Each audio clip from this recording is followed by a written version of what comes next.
जितने भी फेसबुक साथी हैं उनको राधे राधे, जय श्री कृष्णा। हमारे कुछ बच्चे आए हैं, वो हमसे ज़रा सवाल पूछना चाहते हैं, हम देखेंगे उनका क्या सवाल है। बेटा क्या नाम है तुम्हारा? सर मेरा नाम रंजना है। हाँ रंजना, क्या बेटा आपका सवाल है? वो सवाल बताओ, क्या आपका सवाल है? सर मैं अभी हाई स्कूल में है सर, हम ये कह रहे हैं कि 11th में हम क्या लें, साइंस लें या आर्ट साइड लें? सर ये हमें बता दो।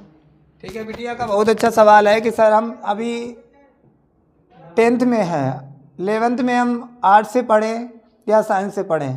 देखो बेटा, मेरा आपसे ये कहना है कि चाहे आप साइंस से पढ़िए चाहे आप आर्ट से पढ़िए, सिर्फ पढ़ना है आपको, पढ़ना है आपको और अच्छे ढंग से। मेरे हिसाब से साइंस और आर्ट मायने नहीं रखता है, मायने सिर्फ रखती है पढ़ाई, और उस पढ़ाई पर आप विशेष ध्यान दो।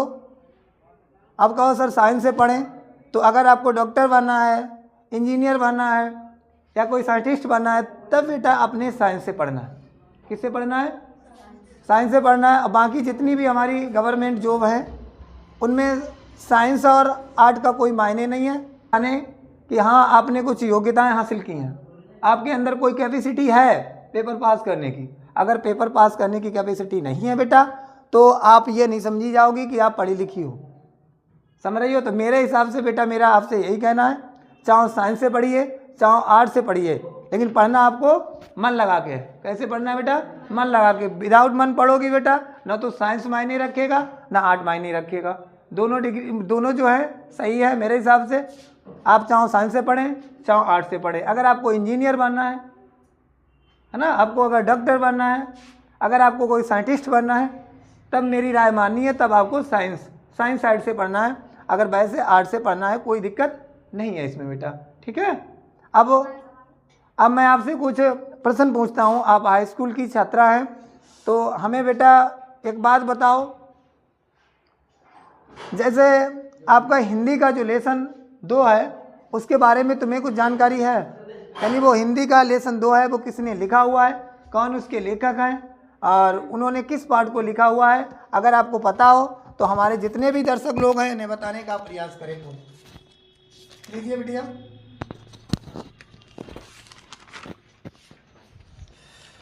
सर दूसरे पार्ट का वो जयशंकर प्रसाद है, और सर हमारा पाठ तो ममता नामक पाठ है सर, उसके लेखक जयशंकर प्रसाद हैं। सर इनका जन्म 1889 ईस्वी में हुआ था। इनका परिवार सुंगनी साहू के नाम से प्रसिद्ध है।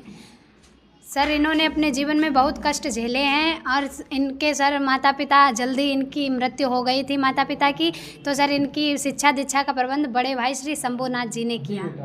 सर प्रथम इनका नाम सर क्वींस कॉलेज में लिखाया गया, परंतु वहाँ इनका मन नहीं लगा, तो सर इन्होंने घर पे ही अपनी जो भी सर परीक्षा जो भी सर पढ़ाई थी वो घर पे ही की। और सर इनकी 3 शादियां हुई थी, लेकिन तीनों पत्नियों की मृत्यु हो गई। सर इन सभी असामयिक मौतों से ये अंदर ही अंदर टूट गए थे, और सर इनकी 1937 में इनकी मृत्यु हो गई थी। 1937 में। इनकी कोई कृतियों के बारे में तुम्हें पता है कि इनकी क्या कृतियां हैं? कृतियों के बारे में अगर कोई जानकारी हो तो बताओ हमें। हाँ सर, इनकी कृतियाँ हैं आज़ाद शत्रु, स्कंदगुप्त, चंद्रगुप्त, और सर साहित्य, और सर वो है आंसू, लहर, महाराणा प्रताप, सर बहुत सारी हैं, लेकिन हमें सर इतनी ही याद हैं। अच्छा हाँ सर। बेटा, आपसे मेरा एक सवाल और है कि जो हमारे प्रोनाउन होता है, प्रोनाउन के बारे में आप जानती हैं? अगर पता हो तो हमें इंटेरोगेटिव प्रोनाउन के बारे में ज़रा विस्तार से बताएं। क्या इंटेरोगेटिव प्रोनाउन होता है? इंटेरोगेटिव जो प्रोनाउन होता है बेटा, उसको हमें विस्तार से बताने के काम करें। बेटा क्या होता है इंटेरोगेटिव प्रोनाउन, पता हो? सर इंटरोगेटिव प्रोनाउन में who, whose, whom are called interrogative pronoun sir. बेटा यानी WH फैमिली होती है। हाँ, WH फैमिली होती है। WH फैमिली के बाद में बेटा कैसे, क्योंकि जो इंटेरोगेटिव प्रोनाउन होते हैं वही इंटेरोगेटिव एडजेक्टिव होते हैं। हाँ। इनका मतलब क्या है? सर अगर उसके WH के बाद एक्चुअली वर्ब आती है तो सर वो प्रोनाउन हो जाता है, और सर अगर वो एक्चुअली वर्ब नहीं आती है तो एडजेक्टिव हो जाता है। तो एडजेक्टिव है। WH के बाद में अगर नाउन आता है तो वो एडजेक्टिव होता है। हाँ, और WH के बाद अगर एक्चुअली वर्ब आती है तो सर वो प्रोनाउन वो हो जाता है। ये बेटा एक्चुअली वर्ब का आपने नाम लिया है, आखिर ये क्या होती है एक्चुअली वर्ब? कितनी होती हैं? कौन कौन सी इसमें पार्ट होते हैं? वो बताओ बेटा एक्चुअली वर्ब के बारे में। इनकी एक्चुअली वर्ब की कितनी संख्या होती है और ये कितने भागों में डिवाइड की गई है? सर एक्चुअली वर्ब की संख्या 24 होती है और ये 3 भागों में डिवाइड की गई है। पहला सर प्रिंसिपल वर्ब है हमारी, जी बेटा। वो सर 11 हैं प्रिंसिपल वर्ब, और सर मॉडल हैं वो 10 हैं सर, और वो सिमी वर्ब है सर, सिमी मॉडल्स हैं सर, वो 3 हैं। 3 है। यानी बहुत अच्छा, बिटिया ने जवाब दिया है कि जो हमारी एक्चुअली वर्ब की संख्या 24 है उसमें हमारी प्रिंसिपल है, मॉडल्स है और सिमी मॉडल्स हैं। यानी प्रिंसिपल की संख्या बेटा ने 11 बताई हैं और मॉडल्स की संख्या 10 बताई है और सिमी मॉडल्स की संख्या को 3 बताया है। बहुत अच्छा जवाब है बिटिया का। आगे हम जवाब आपसे पूछ रहे हैं कि रिलेटिव प्रोनाउन के बारे में आपकी क्या राय है, कैसे जानते हैं रिलेटिव प्रोनाउन क्या होता है बेटा, उसकी भी मुझे जानकारी दीजिए। सर रिलेटिव प्रोनाउन में who, whom, which are called relative pronoun. जी बेटा। हाँ सर। यानी रिलेटिव प्रोनाउन कौन कौन से होते हैं बेटा? Who, whom, which are called relative pronoun. Very good, सही है बेटा, यही हमारे रिलेटिव प्रोनाउन होते हैं। आपने बताने का भी बहुत अच्छा काम किया है बेटा। एक बात और बताओ, डेमोस्ट्रेटिव प्रोनाउन के बारे में आप क्या जानती हो? डेमोस्ट्रेटिव प्रोनाउन भी बताओ। डेमोस्ट्रेटिव प्रोनाउन क्या होता है उसके सर बारे में जानकारी। डेमोस्ट्रेटिव प्रोनाउन में दिस, दैट और these, those are called demonstrative pronoun होते हैं सर। डेमोस्ट्रेटिव प्रोनाउन, हाँ सर। ठीक है बेटा। डेमोस्ट्रेटिव प्रोनाउन दिस होता है, दैट होता है, दीज होता है और दोज होते हैं। हाँ। डेमोस्ट्रेटिव प्रोनाउन है, ठीक है बेटा। डिस्ट्रीब्यूटिव प्रोनाउन के बारे में भी बेटा बताइए, डिस्ट्रीब्यूटिव प्रोनाउन क्या होता है? Distributive pronoun sir each, every, either, neither are called distributive pronoun. बहुत अच्छे।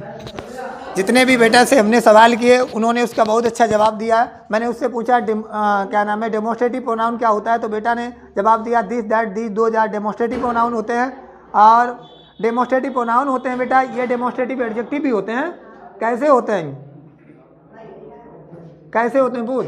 यानी डेमोस्ट्रेटिव एडजेक्टिव तब होते हैं दिस, दैट, दीज और दोज के बाद में क्या है? नाउन है।